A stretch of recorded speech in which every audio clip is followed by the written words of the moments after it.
قلت لي بعدي عن ليفي لانه خطر. يا سلام، وهو اللي خطر يفرجوا عنه تاني يوم؟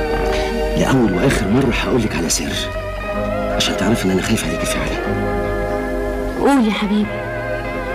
انت فكرك الحكومه سابت ليفي كوين فعلا؟ طبعا، مش افرجوا عنه عشان يمشوا وراه ويعرفوا هو بيشتغل مع مين. عرفت ليه بقول لك ابعد عنه؟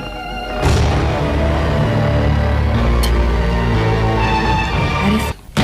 انت متاكده من الكلام اللي قاله لك عادل سليمان يا ساره؟ اتاكد ازاي بس يا عزرا؟ كل اللي اقدر اقوله لك ان هو كان عصبي قوي في اخر الليل، وبعد ما قال لي اللي قاله لي كان عايز يتخانق معايا. ليه؟ معرفش، قعد يحلفني بالماما وبالتوراه اني ما اجيبش سيره الكلام اللي قاله لي ابدا، والا مستقبله هيضيع. وحلفتي؟ طبعا. يعني هم افرجوا عنه؟